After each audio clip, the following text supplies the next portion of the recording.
ಪಕ್ಷದವರ ಪ್ರಶ್ನೆ ನೇರವಾಗಿರಲಿ ಮತ್ತು ಸ್ಪಷ್ಟವಾಗಿರಲಿ. ಆಡಳಿತ ಪಕ್ಷದವರ ಉತ್ತರ ನೇರವಾಗಿರಲಿ ಮತ್ತು ಸ್ಪಷ್ಟವಾಗಿರಲಿ. ಯಾವುದೇ ಗೊಂದಲಕ್ಕೊಳಗಾಗದೆ ಶಾಂತಿ ಚಿತ್ತದಿಂದ ಈ ಅಧಿವೇಶನವನ್ನು ಯಶಸ್ವಿಗೊಳಿಸಬೇಕೆಂದು ತಮ್ಮಲ್ಲಿ ಕೇಳಿಕೊಳ್ಳುತ್ತೇನೆ.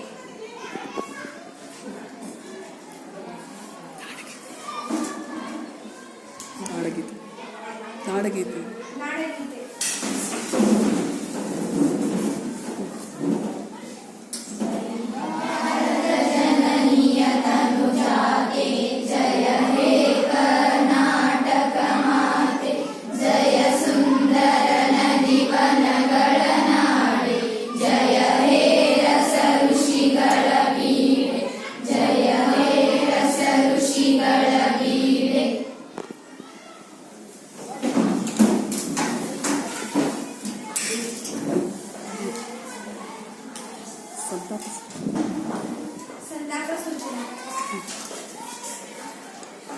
ಸಂತಾಪ ಸೂಚನೆ. ಅಪರ್ಣಾ ಅವರು ಕನ್ನಡದಲ್ಲಿ ನಿರೂಪಕಿಯಾಗಿ ಚಾಕು ಮೂಡಿಸಿದ್ದಾರೆ. ಇತ್ತೀಚೆಗೆ ನಿಧನವಾಗಿದ್ದಾರೆ. ಇವರು ಚಿಕ್ಕಮಗಳೂರು ಜಿಲ್ಲೆಯಲ್ಲಿ ಜನಿಸಿದ್ದಾರೆ. ಆಮೇಲೆ ಸಿನಿಮಾದಲ್ಲಿ ಪುಟ್ಟಣ್ಣ ಕಣ್ಗಾಳ್ ಅವರ ಚಿತ್ರದ ಸ್ಮಶಾನದ ಹೂವು ಚಿತ್ರದಲ್ಲಿ ಮೊದಲ ಬಾರಿ ನಟಿಸಿದ್ದಾರೆ. ಇವರು ಬರೀ ನಿರೂಪಕಿಯಾಗಿ ಅಲ್ಲ, ಸಿನಿಮಾದಲ್ಲಿ ನಟಿಸಿದ್ದಾರೆ. ಆಮೇಲೆ ಸುಮಾರು 10 ಚಿತ್ರದಲ್ಲಿ ನಟನೆ ಮಾಡಿದ್ದಾರೆ. ಇವರು ಬಹಳ ಜನಪ್ರಿಯತೆ ಹೊಂದಿದ್ದರಲ್ಲಿ ನಿರೂಪಕಿಯಾಗಿ ಹೆಸರು ಮಾಡಿದ್ದಾರೆ. ಕನ್ನಡದಲ್ಲಿ ಶುದ್ಧವಾದ ಕನ್ನಡ ಮಾತನಾಡತಕ್ಕಂಥ ನಿರೂಪಣೆ ಕಲೆ ಮೈಗೂಡಿಸಿಕೊಂಡಿದ್ದರು. ಇವರು ಇತ್ತೀಚೆಗೆ ನಮ್ಮನ್ನು ಅಗಲಿದ್ದಾರೆ. ಅಪರ್ಣಾ ಅವರ ಆತ್ಮಕ್ಕೆ ಚಿರಶಾಂತಿ ದೊರಕಲಿ ಅಂತ ಪ್ರಾರ್ಥನೆ ಮಾಡುತ್ತೇನೆ. ಮೌನ ಪ್ರಾರಂಭ.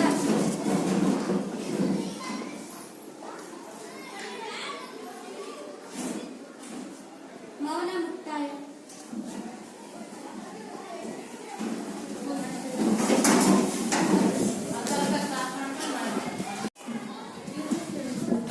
ಫಸ್ಟ್ ಗಮನ ಸೆಳೆಯುವ ಸೂಚಕಗಳು, ಆಮೇಲೆ ಮತ್ತೆ ಪ್ರಶ್ನೋತ್ತರ ಕಲಾಪ. ಕೊಟ್ಟೆ ಗಮನ ಸೆಳೆಯುವ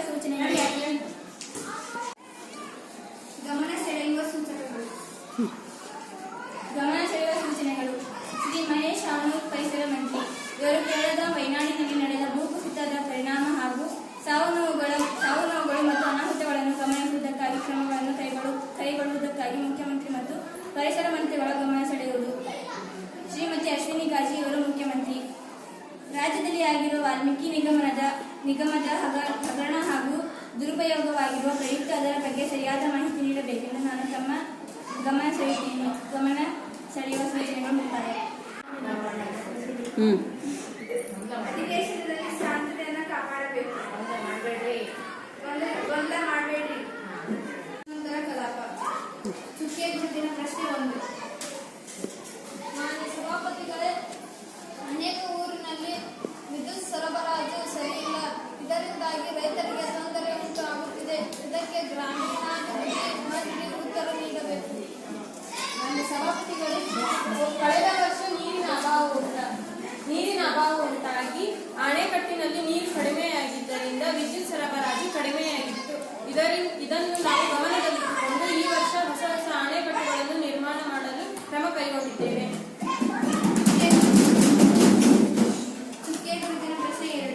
ಮಾನ್ಯ ಸಭಾಪತಿಗಳೇ, ಇತ್ತೀಚಿನ ದಿನಗಳಲ್ಲಿ ಡೆಂಗು, ಮಲೇರಿಯಾ ಮತ್ತು ಇತರೆ ಸಾಂಕ್ರಾಮಿಕ ರೋಗಗಳು ಹರಡುತ್ತಿವೆ.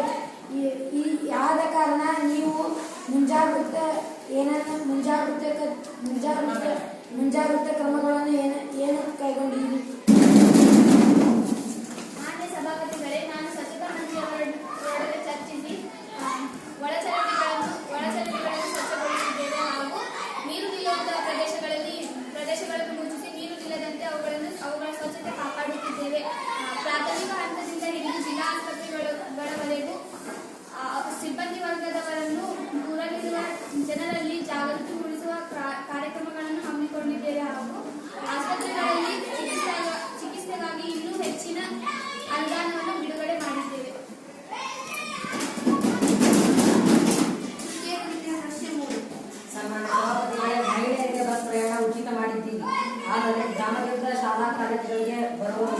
ಜನರಿಗೆ ಬಹಳ ಅನಾನುಕೂಲವಾಗುತ್ತಿದೆ. ಇದಕ್ಕೆ ಸಾರಿಗೆ ಮಂತ್ರಿಯವರು ಉತ್ತರ ನೀಡಬೇಕೆಂದು ತಿಳಿಸಿದರು. ಮಹಾಸಭಾಪತಿಗಳೇ, ನಾನು ವಿರೋಧ ಪಕ್ಷ ಮಾನ್ಯ ಸಭಾಪತಿಗಳೇ, ನಾನು ವಿರೋಧ ಪಕ್ಷ ಹೇಳಿದಂತೆ ಖಂಡಿಸುತ್ತೇನೆ. 10,000 ಕೋಟಿಯನ್ನು ಕೊಟ್ಟು KSRTCS ಅಲ್ಲಿ 1500 ಬಸ್ಗಳನ್ನು ಖರೀದಿಸಿ ಮಹಿಳೆ ಇವುಗಳನ್ನು ಮುಂದಿನ ಬಸ್ ಪ್ರಯಾಣಿಕರಿಗೆ ಬಿಡುವುದು ನನ್ನ ಅಗತ್ಯವಾಗಿದೆ.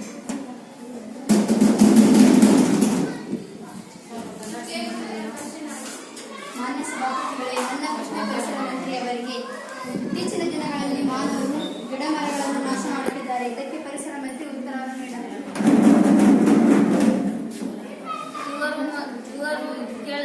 ಇವರು ಕೇರಳದಲ್ಲಿ ಮಲೆನಾಡಿನಲ್ಲಿ ನಡೆದ ಭೂಕುಸಿತ ಪರಿಣಾಮ ಹಾಗೂ ನಾವು ಪರಿಸರದ ಬಗ್ಗೆ ತುಂಬಾ ಕಾಳಜಿ ವಹಿಸಿಕೊಂಡು ನಡೆಸಿಕೊಂಡು ಹೋಗುತ್ತಿದ್ದೇವೆ. ನಾವು ಅದರ ಬಗ್ಗೆ ಕ್ರಮವನ್ನು ತೆಗೆದುಕೊಳ್ಳುತ್ತೇವೆ. ಅದರ ಬಗ್ಗೆ ಕ್ರಮಗಳನ್ನು ಕೈಗೊಂಡಿರುತ್ತೇವೆ. ಮುಖ್ಯ ಪರಿಸರ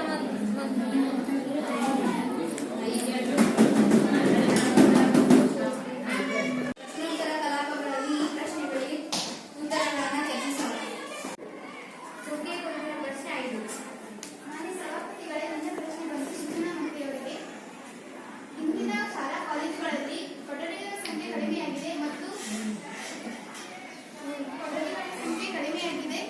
ಹಾಗಾಗಿ ಮಕ್ಕಳಿಗೆ ಕುಳಿತುಕೊಳ್ಳಲು ಕೊಠಡಿಗಳು ಇಲ್ಲ. ಹಾಗಾಗಿ ಶಿಕ್ಷಣ ಸಚಿವರು ಕೊಠಡಿಗಳನ್ನು ನಿರ್ಮಿಸಬೇಕೆಂದು ಕೇಳಿಕೊಳ್ಳುತ್ತೇನೆ. ಈಗಾಗಲೇ ನಾವು ಅದನ್ನು ವೀಕ್ಷಿಸಿ ಅವರ ಕೊಠಡಿಗಳನ್ನು ನಿರ್ಮಿಸಲು 120 ಕೋಟಿ ಅನುದಾನವನ್ನು ನೀಡಿದ್ದೇವೆ ಹಾಗೂ ಕೊಠಡಿಗಳ ನಿರ್ಮಾಣವೂ ನಡೆಯುತ್ತಿದೆ ಎಂದು ನಾನು ಉತ್ತರ ನೀಡುತ್ತೇನೆ. ಪ್ರಶ್ನೆ 6. ಮಾನ್ಯ ಸಭಾಪತಿಗಳೇ, ಪಶ್ಚಿಮ ಘಟ್ಟಗಳ ಭಾಗಗಳಲ್ಲಿ ತುಂಬಾ ಪ್ರಮಾಣದ ಮಳೆಯಾದುದರಿಂದ ರೈತರ ಬೆಳೆಗಳು ನಾಶವಾಗಿವೆ ಹಾಗೂ ಭೂಕುಸಿತದಿಂದ ಜನರು ವಸತಿ ರಹಿತ ಜನರಿದ್ದಾರೆ. ಇದಕ್ಕೆ ಆಡಳಿತ ಪಕ್ಷದವರು ಏನು ಕ್ರಮ ಕೈಗೊಂಡಿದ್ದೀರಿ? ಮಾನ್ಯ ಸಭಾಪತಿಗಳೇ, ನಮಗೂ ಜನರ ಬಗ್ಗೆ ಕಾಳಜಿ ಇದೆ. ಅದಕ್ಕಾಗಿ ಅಧಿಕಾರಿಗಳು ಸಂತುಷ್ಟ ಸ್ಥಳಕ್ಕೆ ಭೇಟಿ ಕೊಟ್ಟು ಅನಾವೃಷ್ಟಿ ಹೊಂದಿರುವ ರೈತರಿಗೆ 150 ಕೋಟಿ ಅನುದಾನ ಮಾಡಿ ಬೆಳೆ ವಿಮೆ ನೀಡಿದ್ದೇವೆ. ಮಾನ್ಯ ಸಭಾಪತಿಗಳೇ, ನಾವು ಸಂತ್ರಸ್ತ ಪ್ರದೇಶಕ್ಕೆ ಖುದ್ದಾಗಿ ಹೋಗಿ ಸಂತ್ರಸ್ತ ಕುಟುಂಬದವರಿಗೆ ಹಾಗೂ ಮರಣ ಹೊಂದಿದ ಕುಟುಂಬದವರಿಗೆ 140 ಕೋಟಿ ಅನುದಾನ ಸಹಾಯ ಹಣವನ್ನು ನೀಡಿದ್ದು, ಕೆಲವು ಕುಟುಂಬಗಳು ಅಪಾಯದಲ್ಲಿರುವ ಕೆಲವು ಕುಟುಂಬಗಳನ್ನು ಸ್ಥಳಾಂತರಿಸಿ ಹೊಸದಾಗಿ ವಸತಿಗಳನ್ನು ನಿರ್ಮಿಸಿದ್ದೇವೆ ಎಂದು ಮಾನ್ಯ ಸಭಾಪತಿಗಳೇ, ಹಲವು ಹಳ್ಳಿಗಳಲ್ಲಿ ಕುಡಿಯುವ ನೀರು ಸರಬರಾಜು ಚೆನ್ನಾಗಿಲ್ಲ. ಆದ ಕಾರಣ ಜನರು ಹಳ್ಳಿಗಳಲ್ಲಿರುವ ಹೊಳೆಯ ನೀರು, ಕೆರೆಯ ನೀರನ್ನು ಕುಡಿದು ಅನಾರೋಗ್ಯಕ್ಕೆ ತುತ್ತಾಗುತ್ತಿದ್ದಾರೆ. ಆದ ಕಾರಣ ಇದಕ್ಕೆ ನೀವು ಏನು ಕ್ರಮವನ್ನು ಕೈಗೊಂಡಿದ್ದೀರಿ?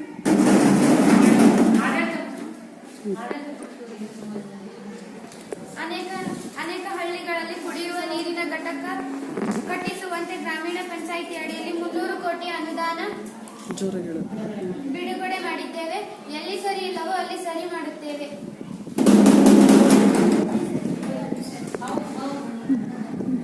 ಮಾನ್ಯ ಸಭಾಪತಿಗಳೇ, ಇತ್ತೀಚಿನ ದಿನಗಳಲ್ಲಿ ಮನುಷ್ಯರು ನದಿಯಲ್ಲಿ ಸ್ನಾನ ಮಾಡುತ್ತಿದ್ದಾರೆ ಮತ್ತು ಬಟ್ಟೆ ಒಗೆಯಲು ಊರಿನ ನೀರಿನ ಚರಂಡಿಯನ್ನು ನದಿಗೆ ಬಿಡುತ್ತಿದ್ದಾರೆ. ಇದರಿಂದ ನದಿಯ ನೀರು ಕಲುಷಿತವಾಗುತ್ತಿದೆ. ಇದಕ್ಕೆ ಸ್ವಚ್ಛತಾ ಮಂತ್ರಿಯ ಉತ್ತರವಿದೆ. ಅದಕ್ಕಾಗಿ ನಾವು ಮನೆಗೊಂದು ನಳವನ್ನು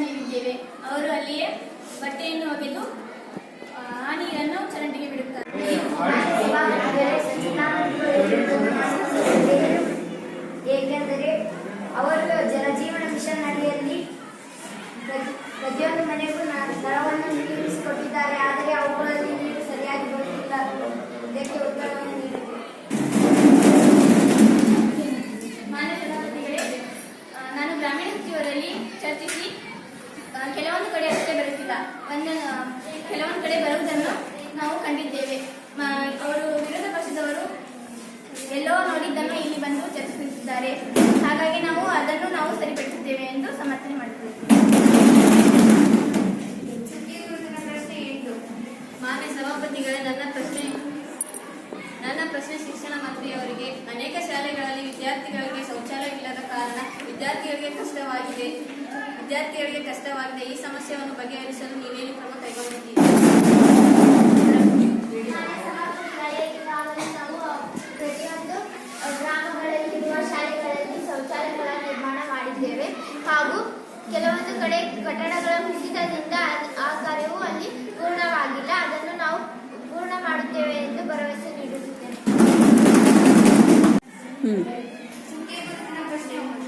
ಮಾನ್ಯ ಸಭಾಪತಿಗಳೇ, ನನ್ನ ಪ್ರಶ್ನೆ ಮಹಿಳಾ ಮತ್ತು ಮಕ್ಕಳ ಕಲ್ಯಾಣ ಇಲಾಖೆಯವರಿಗೆ. ಇತ್ತೀಚಿನ ದಿನಗಳಲ್ಲಿ ಬಾಲ್ಯ ವಿವಾಹ ಹೆಚ್ಚಾಗುತ್ತಿದೆ. ಇದನ್ನು ತಡೆಗಟ್ಟಲು ನೀವೇನು ಕ್ರಮ ಕೈಗೊಂಡಿದ್ದೀರಿ? ಮಾನ್ಯ ಸಭಾಪತಿಗಳೇ, ಮಹಿಳಾ ಮತ್ತು ಮಕ್ಕಳ ಕಲ್ಯಾಣ ಇಲಾಖೆಯಿಂದ ನಾವು ಎಲ್ಲ ಹಳ್ಳಿಗಳ ಆಶಾ ಕಾರ್ಯಕರ್ತರಿಂದ ಹಿಡಿದು ಶಾಲೆಯ ಮುಖ್ಯೋಪಾಧ್ಯಾಯರು ಮತ್ತು ಪಂಚಾಯಿತಿಯವರಿಗೆ ಸಾರ್ವಜನಿಕರ ಬಾಲ್ಯ ವಿವಾಹ ಕಂಡಲ್ಲಿ 1098ಕ್ಕೆ ತಿಳಿಸಿ ಎಂದು ಹೇಳಿದ್ದೇವೆ. ಎಲ್ಲಾದರೂ ಒಂದೆರಡು ಬಾಲ್ಯ ವಿವಾಹ ಕಂಡಲ್ಲಿ ಅದಕ್ಕೆ ಕ್ರಮವನ್ನು ಕೈಗೊಳ್ಳುತ್ತೇವೆ.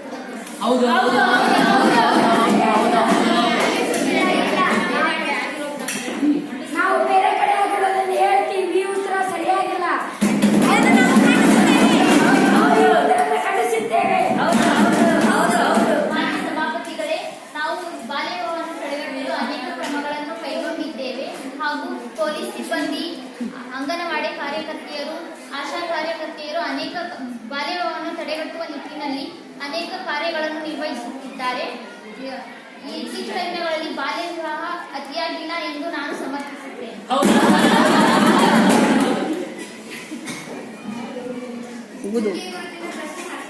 ಮಾನ್ಯ ಸಭಾಪತಿಗಳೇ, ಅರಣ್ಯ ಇಲಾಖೆ ಮಂತ್ರಿಗೆ ಒಂದು ಪ್ರಶ್ನೆ. ಇತ್ತೀಚಿನ ದಿನಗಳಲ್ಲಿ ನಗರೀಕರಣ ಹೆಸರಿನಲ್ಲಿ ಅರಣ್ಯ ನಾಶವಾಗುತ್ತಿದೆ. ಜನರಿಗೆ ಶುದ್ಧ ಗಾಳಿ, ಕುಡಿಯುವ ನೀರಿನ ಸಮಸ್ಯೆಯಾಗಿದೆ. ಅನೇಕ ಕಾಡು ಮೃಗಗಳು ನಗರಗಳಿಗೆ ಬರುತ್ತಿವೆ. ನೀವೇನು ಕ್ರಮಗಳನ್ನು ಕೈಗೊಂಡಿದ್ದೀರಿ? ನಮಗೆ ಉತ್ತರ ಕೊಡಿ. ಗೌರವಾನ್ವಿತ ಸಭಾಧ್ಯಕ್ಷರೇ, ಮಕ್ಕಳಲ್ಲಿ ಗಿಡವನ್ನು ನೆಡಲು ಪ್ರೋತ್ಸಾಹಿಸಲೆಂದು ರಾಜ್ಯದ ಪ್ರತಿಯೊಂದು ಶಾಲೆಗಳಲ್ಲಿ ಕೂಡ 1,000ಕ್ಕಿಂತ ಹೆಚ್ಚಿನ ಸಸಿಗಳನ್ನು ಕೊಟ್ಟಿದ್ದೇವೆ. ಹಾಗೂ ಜನಸಾಮಾನ್ಯರಲ್ಲಿ ಕೂಡ ಗಿಡ ನೆಡಲು ಪ್ರೋತ್ಸಾಹಿಸಲೆಂದು ಪ್ರಧಾನಮಂತ್ರಿಯವರು ಹೊಸದಾಗಿ ಜಾರಿಗೆ ತಂದಿರುವ ಏಕ್ ಪೇಡ್ ಮಾಕಿ ನಾಮ್ ಎಂಬ ಹೊಸ ಯೋಜನೆಯನ್ನು ಕೂಡ ಪ್ರತಿ ತಾಲೂಕು, ಜಿಲ್ಲೆ ಹಾಗೂ ಗ್ರಾಮಗಳಲ್ಲಿ ಕೂಡ ಅನುಷ್ಠಾನಕ್ಕೆ ತಂದಿದ್ದೇವೆ. ಅರಣ್ಯಗಳಲ್ಲಿ ಮರ ಕಡಿಯುವವರ ವಿರುದ್ಧ ಕ್ರಮಗಳನ್ನು ಕೈಗೊಂಡು ಇದರಿಂದ ಕೈಗಾರೀಕರಣ ಹಾಗೂ ನಗರೀಕರಣವನ್ನು ಶಾಲೆಗಳಲ್ಲಿ ಒಂದು ಗಿಡವೂ ಬಂದಿಲ್ಲ ಎಂದು ಮುಖ್ಯೋಪಾಧ್ಯಾಯರು ಹೇಳುತ್ತಾರೆ. ಈ ಉತ್ತರವನ್ನು ನಾನು ಖಂಡಿಸುತ್ತೇನೆ. ಕೆಲವು ಕಡೆ ಅಷ್ಟೇ ಆ ರೀತಿ ಆಗಿದೆ. ಇದಕ್ಕೆ ಮುಖ್ಯಮಂತ್ರಿಗಳೊಡನೆ ನಾವು ಚರ್ಚಿಸಿದ್ದೇವೆ.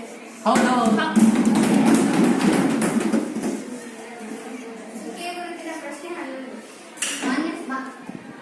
ಮಾನ್ಯ ಸಭಾಪತಿಗಳೇ, ನನ್ನ ಪ್ರಶ್ನೆ ಕ್ರೀಡಾ ಮಂತ್ರಿಗೆ.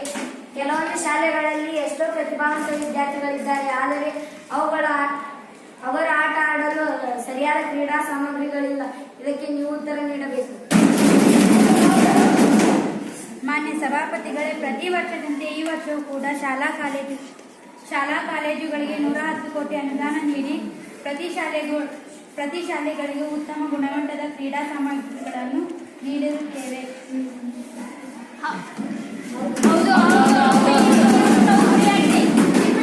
ಇಲ್ಲ, ನಾವು ಇದನ್ನು ಒಪ್ಪುವುದಿಲ್ಲ. ಇದನ್ನು ಖಂಡಿಸುತ್ತೇವೆ. ಏಕೆಂದರೆ ಕೆಲವೊಂದು ಶಾಲೆಗಳಿಗೆ ಸರಿಯಾದ ಗುಣಮಟ್ಟದ ಆಟದ ಸಾಮಗ್ರಿಗಳು ಬಂದಿಲ್ಲ. ಅವು ತಂದ ಕೆಲವೇ ದಿನಗಳಲ್ಲಿ ಮುರಿದು ಹೋಗುತ್ತಿವೆ. ಇದಕ್ಕೆ ಉತ್ತರ ನೀಡಿ. ಮಾನ್ಯ ಸಭಾಪತಿಗಳೇ, ಮುಂದಿನ ದಿನಗಳಲ್ಲಿ ಉತ್ತಮ ಗುಣಮಟ್ಟದ ಕ್ರೀಡಾ ಸಾಮಗ್ರಿಗಳನ್ನು ವಿತರಿಸುವ ಕುರಿತು ಸಭೆಯಲ್ಲಿ ಚರ್ಚಿಸುತ್ತೇನೆ.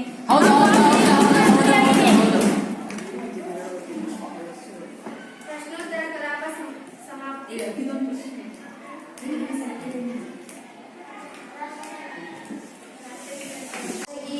एक साथ शुरू कर. जनगण मन अधिनायक जय हे भारत भाग्य विधाता. पंजाब सिंधु गुजरात